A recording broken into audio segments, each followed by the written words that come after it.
Olá, meus irmãos, graça e paz a todos vocês.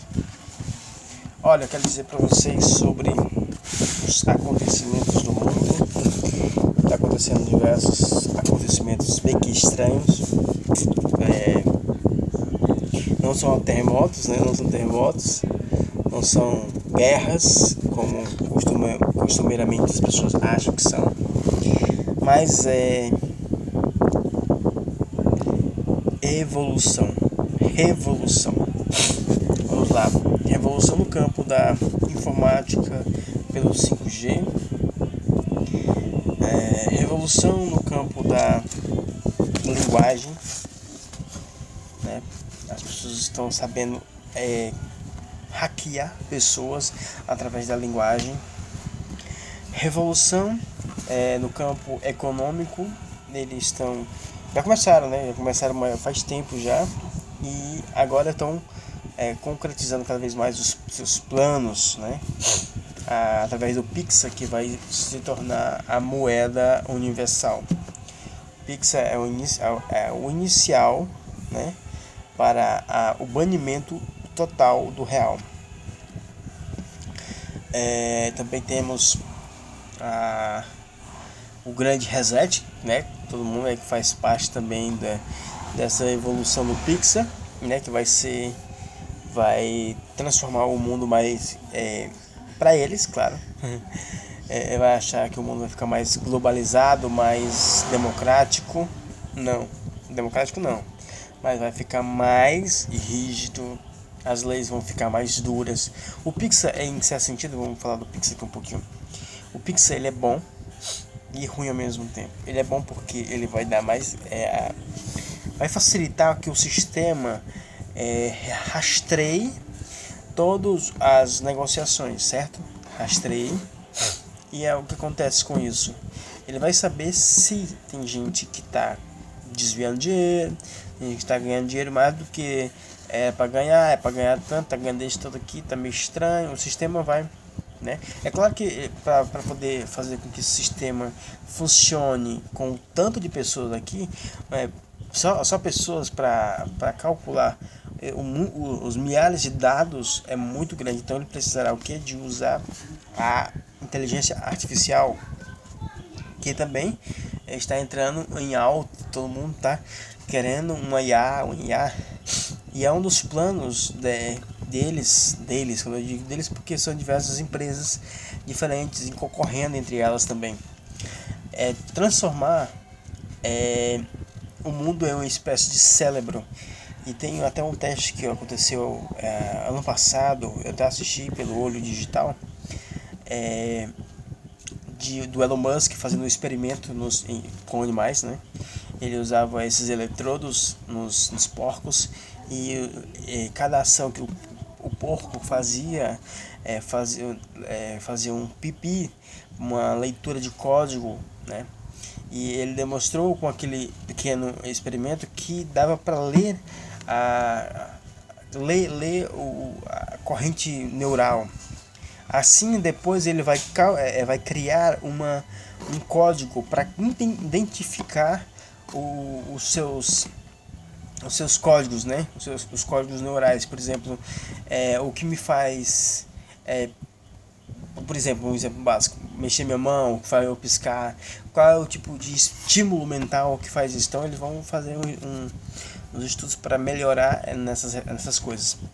Outro ponto também é que com isso tudo vai tornar o mundo mais globalizado, tanto economicamente. Aí torna-se o mundo mais globalizado no sentido de harmônico, porque eles querem unir os cérebros dos humanos todinhos juntos e fazer um sistema único através dos pensamentos da massa, todo mundo pensando junto. Vai criar não é que criar, ele vai transferir os seus pensamentos para a IA. E possivelmente, acredito eu, né? Isso não vi ninguém dizendo, mas talvez, possivelmente, né? Só vi apenas algumas conjecturas, que eles possam enviar dados de volta, né? Não só ler as nossas mentes, mas também colocar coisa nela. E se é um sistema e é eletrônico, é óbvio que dá para hackear, e futuramente será um novo tipo de hackeamento, não só linguístico, mas também um hackeamento neural através da tecnologia. Então a gente precisa também ficar bem inteirado nesse sentido.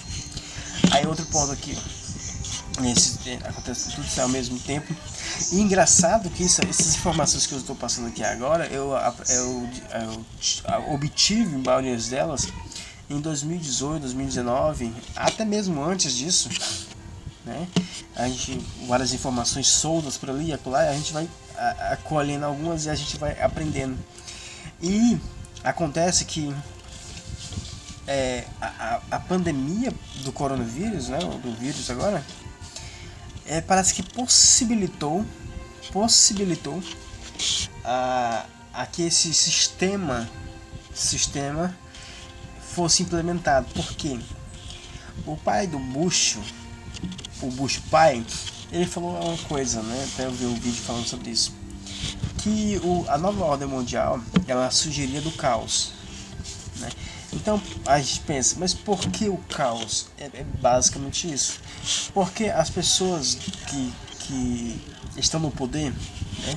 Quando eu falo poder, não estou falando de presidente, estou falando de instituições, estou falando de empresas de tecnologia, empresas de redes sociais, empresas em gerais. Elas precisam de uma espécie de aval do povo, elas não podem agir por espontânea vontade. Eles querem, mas para eles agirem, eles precisam convencer a massa, porque senão a massa vai contra eles, a massa vai lutar contra eles. Então ele precisa agir como um convencimento, precisa fazer com que a propaganda convença a massa, até que a massa, todo o povo, considere aquela proposta como viável, certo? Mas para acontecer isso, as pessoas têm que estar bastante desconfortável com o sistema atual. Então, quando a pessoa estiver bastante desconfortável com o sistema atual, aí ajuda bastante eles a implementarem esse novo sistema. Porque as pessoas vão buscar soluções. E eles já estão arquitetando um modelo de mundo chamado tecnocracia. Então eles já estão arquitetando, já estão bem basicamente avançado na sua agenda. Mas ele precisa que as pessoas digam assim: nós queremos isso, nós queremos esse sistema, nos parece mais bonito, nos parece mais um programa mais sustentável, um programa mais melhor para os seres humanos. Vai haver mais cuidado com o meio ambiente, vai ter mais cuidado com os animais, vai ter mais cuidado com tudo, vai ser mais humano. Então essas propagandas são muito apelativas na perspectiva emocional, e é justamente aí que são hackeadas as pessoas, porque as pessoas não pensam que eles têm segundos planos, né? E é uma ignorância da massa achar que eles não têm um segundo plano, né? Embora eu também acredito que eles vão pensar assim: vão fazer o mal, não. Mas eles querem fazer o que eles querem, do jeito que eles querem. É por isso que o novo sistema vai ser uma tecnocracia, ou seja, a vontade popular vai ser interrompida. Para alcançar esse sistema, ele precisa da vontade popular, tá bom? Mas quando esse sistema se estabelecer, ele já não precisa mais do aval do povo, porque o povo já assinou: olha, nós concordamos com esse sistema, nos parece muito melhor, a gente vai viver melhor, a gente vai ter mais dinheiro, a gente vai ter mais saúde, a gente vai ter mais emprego, a gente vai viver uma vida mais igualitária, então vai ser muito melhor. Então as pessoas vão vender a sua liberdade em troca de bem-estar, né? Vai ser uma escravidão paga. Você vai ser pago para ser escravo. É basicamente isso. Então você vai ter uma vida de rei sendo um escravo. Então é o seguinte, você não vai ter liberdade, mas vai ser feliz. É o lema deles. Você não vai ter liberdade, mas você vai ser feliz. Então é isso que eles projetam para o nosso futuro. É o que eles projetam para o nosso lindinho mundo, nosso mundo bonitinho. E eu sei que eles vão conseguir estabelecer isso. Agora eu estou falando na perspectiva teológica. Por que eles vão conseguir isso? Eles vão conseguir isso porque é projeto de Deus isso. Tá bom? É projeto que todos os sistemas antigos sejam abolidos, destruídos. O último sistema que vai permanecer até a vinda de Cristo é um sistema que é em parte barro e em parte ferro. Em parte barro e em parte ferro. Havendo uma divisão entre ambas. Uma parte é forte, uma parte é fraca, né? Então a gente vai. Então, como eu estava falando, precisa-se de um aval, precisa da vontade popular. Depois que eles tiverem isso, eles não precisarão mais, então vai se cumprir aquilo que já está dito nas profecias, né? Que Deus vai lançar uma pedra. Aliás, uma pedra vai aparecer sem auxílio de mão, né? Tá dizendo lá. Sem auxílio de mão e vai bater na estátua na parte de baixo. Batendo na parte de baixo, ela se desmorona. E se desmorona tanto o pé até a cabeça, que a cabeça é identificada como a Babilônia. É interessante que lá não fala de Egito, fala de Babilônia. E quando você vai observar bem, a Babilônia é a primeira organização, no sentido político e tudo mais, do mundo. Então, desde da Babilônia até hoje, até os dias atuais, todo o sistema ele vai ser desmontado. E como é que Deus vai fazer isso? Vai fazer isso de uma hora para outra? Não. Vai acontecer um processo. As pessoas colocam o fim do mundo como sendo algo tudo. Não é assim. É um processo, é uma evolução, há um mover nos corações e tudo mais. Observa só. Acontece que esse sistema vai acontecer, vai aparecer também. Esse sistema é justamente aquele sistema que nós chamamos de sistema anticristo, porque ele é a expressão da vontade popular, expressão da vontade humana. E quando fala a besta que surgiu do mar, fala justamente disso. A besta que surgiu de povos e nações, a besta que surgiu de quê? Da vontade popular mundial, pelo desejo de paz, o desejo de saúde, o desejo de igualdade social e tudo mais. Então surge esse sistema. Esse sistema é o que vai abraçar tudo e todos.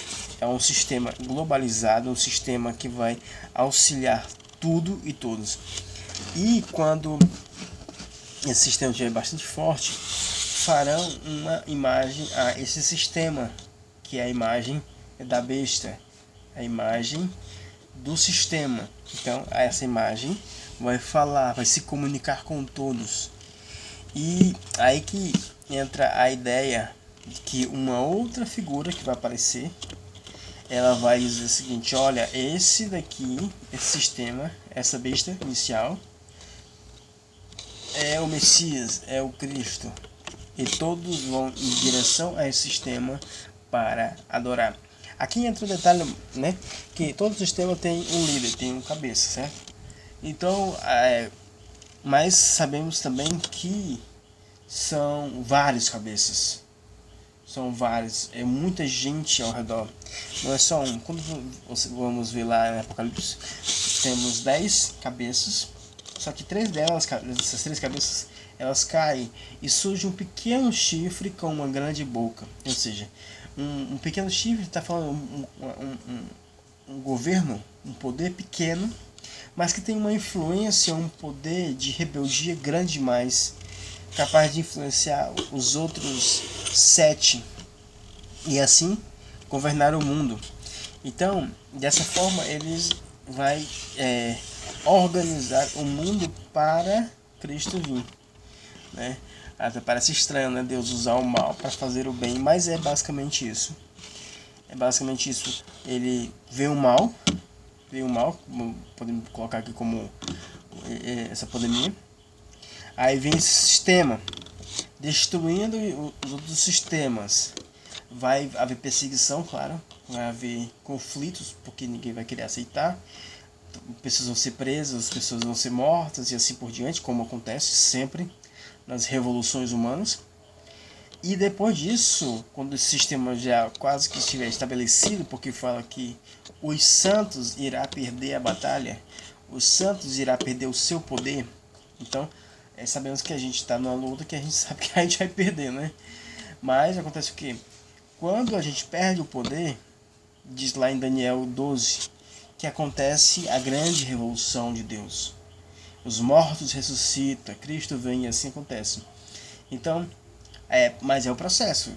A gente tem que aprender. Não é que a gente vai ficar passiva, deixa que acontecer, deixa que acontecer. Não, a gente está aqui para meter as caras e a gente vai ser um dos que vai criar e um dos que vai destruir esse sistema, né? A gente vai estar aqui caminhando. A gente tem que ter lucidez para isso. A gente tem que saber que vai ser assim. A gente vai, porque a gente quer paz, a gente quer paz.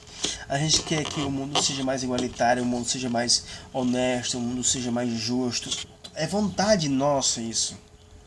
O problema é que quando a gente der ao aval, quando eu falar a gente, a maioria das pessoas der ao aval para eles, eles vão usar isso contra o povo, até o ponto de reprimir a individualidade da fé de cada indivíduo, porque ele vai querer, como disse o apóstolo Paulo, ele vai ser contra todo o objeto de culto e tudo que se adora.